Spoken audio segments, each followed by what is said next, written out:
आप देख रहे हैं रेडियो जय घोष और मैं हूं आपका दोस्त राधेश्याम दीक्षित। आप सबका स्वागत है। कार्यक्रम है आयुष्मान भव।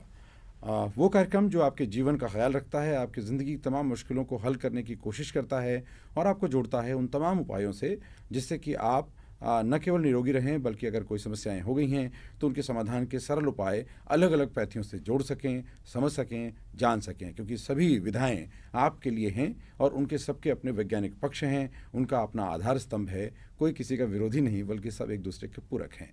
तो आज हम आयुष्मान भव में आपको 4 विशेषज्ञों से अलग अलग वार्ता करा रहे हैं, जिसमें कार्डियोलॉजिस्ट आपको बताएंगे कि हृदय रोगों की कैसे रोकथाम करें या उसकी समस्याएं क्या हैं, चुनौती क्या है और हम क्या नहीं समझ पाते जो हमें समझना चाहिए। और साथ में डॉक्टर कृष्णदत्त मिश्र आपको योग के माध्यम से बताएंगे कि कैसे आप निरोगी रहें, स्वास्थ्य की देखभाल आप कैसे करें।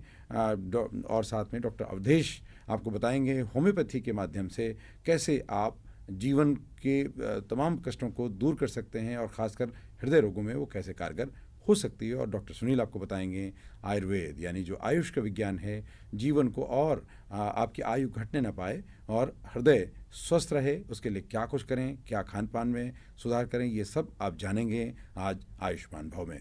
तो हमारे साथ डॉक्टर सत्येंद्र तिवारी जी हैं जो कि कार्डियोलॉजिस्ट हैं, डॉक्टर ऑफ मेडिसिन आप हैं। और हमारे साथ में आपकी विशेषज्ञता, चूँकि आपका बड़ा व्यापक अनुभव है और ख़ास करके हृदय के रोगों के विषय में आपने काफ़ी अध्ययन किया है, शोध किया है, कार्य किया है और आप निरंतर तमाम रोगियों की चिकित्सा कर रहे हैं। तो डॉक्टर साहब, कैसे देखते हैं आप हृदय रोगों को और हृदय रोगियों की जो अवधारणा है उसके संबंध में, और आज आप क्या कुछ बताने वाले हैं? जी, तो सबसे पहले मैं आप सबका धन्यवाद करना चाहूँगा। ये बहुत ही महत्वपूर्ण विषय है जिससे बहुत लोग अछूते हैं, उनको जानकारी नहीं है। तो हृदय रोगों के जो हम मरीज़ देखते हैं उसमें सबसे जो प्रमुख जो हृदय रोग होता है वो होता है दिल का दौरा पड़ना। तो ये अचानक पड़ता है, कई बार असमय पड़ता है, कई बार ये कुछ घंटों का, कुछ दिनों का या 1 हफ्ते का भी टाइम ले सकता है। तो उसमें अलग अलग तरह से मरीज़ प्रेजेंट करता है। कई बार मरीज़ एकदम से ही कोलैप्स हो जाता है और अस्पताल नहीं पहुंचता, उसकी मिनट्स में ही डेथ हो सकती है या कुछ लोगों की आधे घंटे 1 घंटे में। तो क्या करना है? अगर कोई मरीज़ तुरंत कोलैप्स होता है तो उसको सीपीआर देके, जो पद्धति है सीपीआर, ऑक्सीजन मुंह से देके और उसको अस्पताल पहुंचाने का तुरंत कष्ट करें, तुरंत। दूसरी चीज़, तुरंत एम्बुलेंस को कॉल करें हॉस्पिटल में जो इक्विप्ड हो।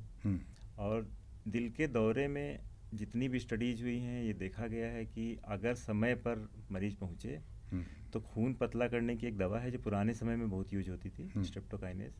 लेकिन अभी ये है कि एंजियोप्लास्टी के द्वारा अगर उसका इलाज किया जाए तो मॉर्टेलिटी बहुत जल्दी कम होती है, मृत्यु दर 50 से 60% कम हो सकती है। और एंजियोप्लास्टी अगर 2 घंटे के अंदर मरीज़ पहुंचता है अस्पताल तो उससे 99% जो है ठीक होने के रिजल्ट्स हैं, मरीज़ ठीक होकर अस्पताल से जाते हैं। तो साथियों, ये गोल्डन आवर जो है वो बेहद ज़रूरी है, उसको समझना होगा।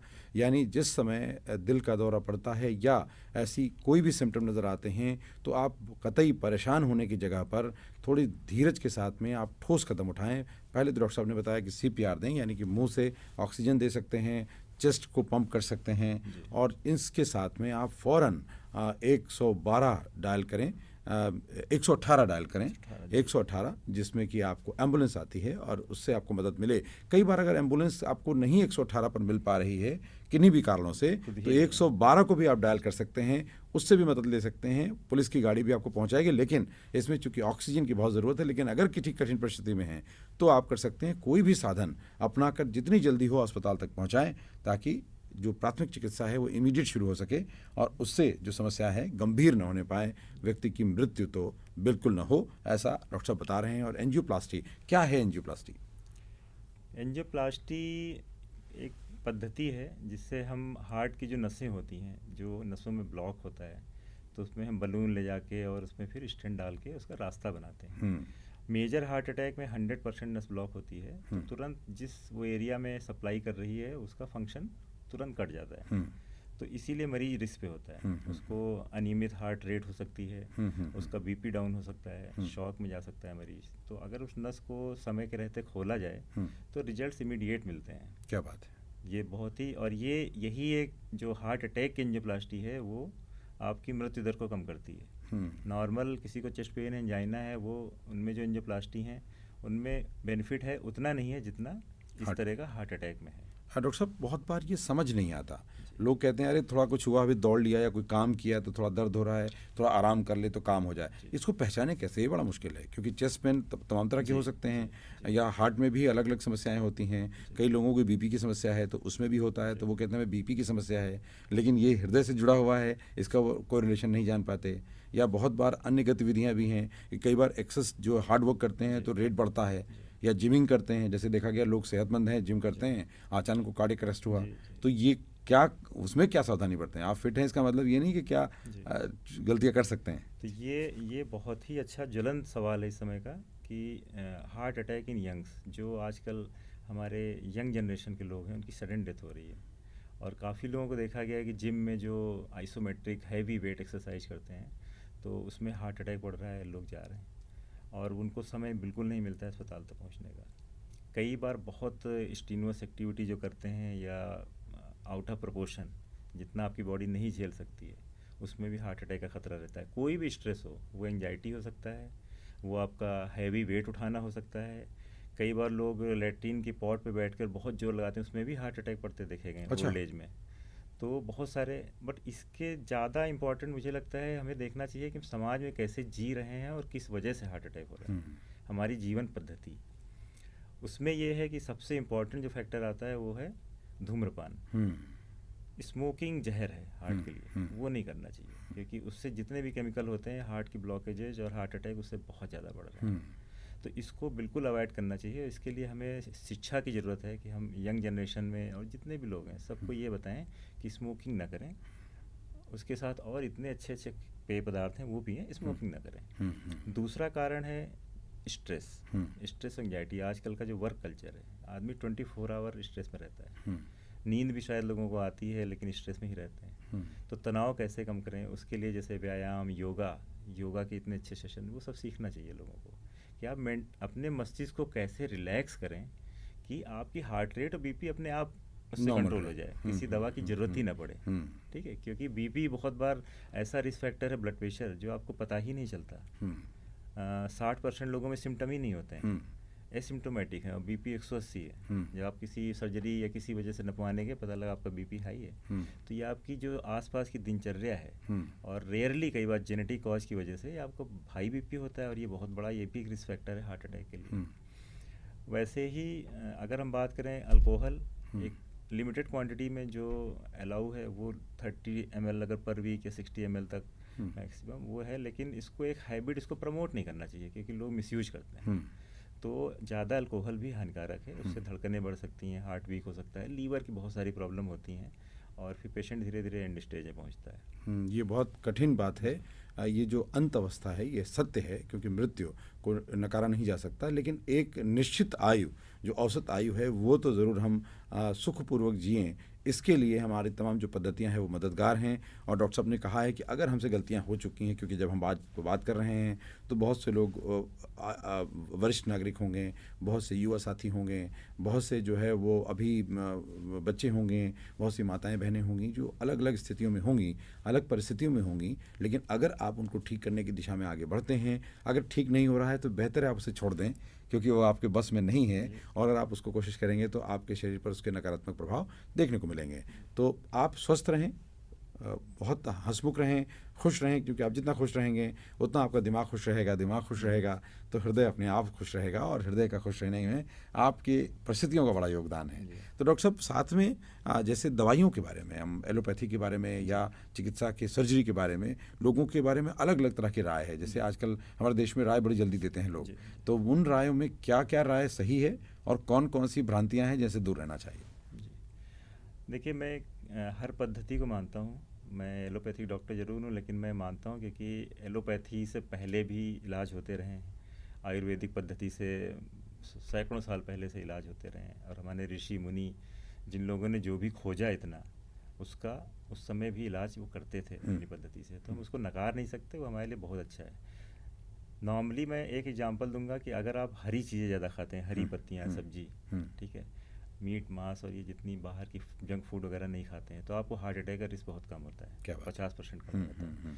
तो आप जो पेड़ हैं हमारे, जो हमारी औषधियाँ हैं, उनसे आप ऑलरेडी जुड़े हैं, सिर्फ आपको जाके सेवन करना है। वो नेचुरल एनवायरनमेंट में जिंदा हैं। आपको पेड़ लगाने हैं, बढ़ाने हैं और उनका सेवन करना है। तो उससे आपकी बहुत सारी बीमारियां कम हो सकती हैं।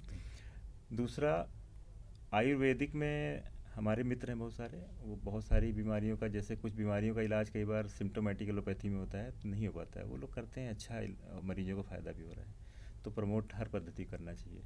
एलोपैथी जो है हमें लगता है इमरजेंसी के टाइम के लिए, कि अगर कोई आपको इमरजेंसी सर्जरी की ज़रूरत पड़ गई, लाइफ सेविंग है, आपको जान बचानी है, तो आपको तुरंत एक अच्छे सेंटर में जहाँ सुविधाएं ज़रूर हों और नियर बाई जितनी जल्दी पहुँच सके आपको लाभ लेना चाहिए। क्योंकि सर्जन आपकी अगर जान बचा सकता है तो आपको उसका ज़रूर जाना चाहिए वहाँ पे, उसमें भ्रांति नहीं। हाँ, दवाइयों को लेके लोगों में भ्रांतियाँ हैं, कुछ लोगों को ओपिनियंस को लेके भी हैं। तो हमें लगता है सही रूप में जागरूकता ज़रूरी है लोगों की, कि आप पहली चीज़ तो आप गूगल पे हर चीज़ पढ़ के और अपना डिसीजन न लें, पहले आप बात जरूर करें डॉक्टरों से, है ना, अलग अलग पद्धति वालों से ही बात कर लें तो आपको सही जानकारी मिलेगी। क्योंकि आप अभी भाई किसी ने 10-15 साल पढ़ाई करी है, उस एनवायरनमेंट पर है डॉक्टर, तो वो आपसे ज़्यादा जानकारी रखता है। और मुझे नहीं लगता कोई डॉक्टर आपको ऐसे पूछने से गलत जानकारी देगा, वो अपनी पद्धति के बारे में सही जानकारी देगा। तो आप चाहे वो आयुर्वेद हो, एलोपैथ हो, होम्योपैथ हो, सब पद्धतियों का अपना महत्व है और सबकी दवाइयों में अलग अलग कारगर क्षमता है। तो आप सबका वो लें, सबसे राय लें, फिर अपना एक डिसीजन लें कि हमें क्या करना चाहिए। अगर आपको लगता है इमरजेंसी है तो आप इमरजेंसी डिपार्टमेंट में ही बच पाएंगे। बिल्कुल। आप घर पे अगर इमरजेंसी में रहेंगे तो आप फिर बचाना, ये सही समय पर सही निर्णय लेना बेहद ज़रूरी है। डॉक्टर साहब ने बहुत अच्छे से बताया। और दोस्तों, आपकी जो दिनचर्या है, जो चूँकि ये सब डिजीज़ जो हैं वो लाइफस्टाइल डिजीज़ में आती हैं, और आपकी लाइफस्टाइल कैसी है ये आप तय करेंगे, और ज़रूरी क्या है वो आप करेंगे, तो आपकी समस्याएं कम होंगी और हमारे जीवन में उत्सव बना रहेगा, हम खुश रहेंगे और अपने परिवार को भी खुश रखेंगे। क्योंकि एक व्यक्ति की गलती उस घर की आदत बनती है और वो पूरे घर की आदत घर भर की समस्याओं का सबब बनती है। तो उनसे मुक्त होना होगा। और डॉक्टर साहब से हम बात कर रहे हैं, डॉक्टर सत्येंद्र तिवारी, आप कार्डियोलॉजिस्ट हैं और आप लगातार बहुत से रोगियों को जागरूक भी कर रहे हैं, उनको स्वस्थ भी कर रहे हैं, ऑपरेशन की ज़रूरत होती तो ऑपरेशन भी कर रहे हैं। तो जिस स्टेज में आप हैं उसका सही आकलन बहुत ज़रूरी है, डॉक्टर साहब ने ये बताया। और साथ में ये भी बताया कि आपको अगर एंजियोप्लास्टी की ज़रूरत है तो उसमें भी डरने की ज़रूरत नहीं। कई बार बहुत से लोग राय लेते हैं कि पता नहीं हम लौट के आ पाएंगे नहीं, पूरे घर भर में विदाई लेके जाते हैं या भगवान को प्रार्थना करके जाते हैं कि मृत्यु ठीक हो। इतना भी डरने की ज़रूरत नहीं है। चिकित्सा में बहुत आधुनिकता, बहुत ज़्यादा सक्षमता आ गई है। डॉक्टर साहब, अब तक कितनी सर्जरी आप कर चुके हैं? मैं करीब 3-3.5 हज़ार सर्जरी कर चुका हूँ एंजियोप्लास्टी। मैं पहले दिल्ली में था, फिर मुरादाबाद, अभी लखनऊ में, लखनऊ को ही बिलोंग करता हूँ जी। तो इतने उसमें हमारी एंजियोप्लास्टी भी हैं, पेसमेकर भी हैं और मोस्टली हमारे लाइफ सेविंग प्रोसीजर हैं। और टचवुड, भगवान की कृपा रही है कि सारे हमारे मरीज जिनको हम एकदम ही बहुत सिक थे, नहीं बचा सके एक आध को, नहीं तो हमारे काफ़ी 99% मरीज सब स्वस्थ हैं। इसलिए अगर ऐसी परिस्थिति आती है तो डॉक्टर साहब का इतना अनुभव, ऐसे बहुत से डॉक्टर्स हैं जिनका अनुभव है, अनुभव काम करता है और अनुभव बड़ा कारगर होता है, उसका सम्मान करना चाहिए। हमारे बहुत सारी परंपरा में जो अनुभव से जनित सुझाव हैं, उपाय हैं, जीवन को बेहतर बनाने के तरीके हैं, वैसे आप सुधार करें। अन्य विशेषज्ञों की राय को भी आप तवज्जो दें और इसको एक बार जो आपने देखा सुना है इसे दूसरी बार देखें। इसके लिए हमारा ऐप डाउनलोड करें, रेडियो जय घोष, गूगल प्ले स्टोर से, और उसमें आपको ये पॉडकास्ट के रूप में उपलब्ध होगा। उसके नीचे यूट्यूब लिंक भी मिलेगा, आप यूट्यूब पर जाकर ये पूरा वीडियो वार्ता का देख सकते हैं। और रेडियो तो आप सुन ही रहे हैं, उस पर आप सुनते रहिए और भी कार्यक्रमों से जुड़ते रहिए और आप इसका फीडबैक देना ना भूलिए, ताकि हम लोग भी इसमें निरंतर आपकी अपेक्षाओं की पूर्ति की दिशा में आगे बढ़ते रहें। तो अभी डॉक्टर साहब को देते हैं विदा। डॉक्टर साहब, बहुत बहुत धन्यवाद। और हम बार बार आपको कष्ट देंगे ताकि हमारे जो दर्शक हैं, हमारे श्रोता हैं और तमाम जो देश के नागरिक हैं वो स्वस्थ रहें, आयुष्मान भव, उनके जीवन में आशीष बना रहे, प्रकृति का, ईश्वर का और जो भी विशेषज्ञ हैं उनका आप निरंतर चलायमान रहें। रेडियो जय घोष में आने के लिए डॉक्टर साहब, डॉक्टर सत्येंद्र तिवारी को बहुत बहुत धन्यवाद, आभार। आप हमारे बीच में आए, हमारे स्टूडियो में आपने बहुत महत्वपूर्ण जानकारियां दी हैं, आप सबने सुना, आपका भी आभार। आगे के क्रम में अन्य विशेषज्ञों को भी आप ऐसे ही सुनती रहिए और आप कार्यक्रम देख रहे हैं आयुष्मान भव।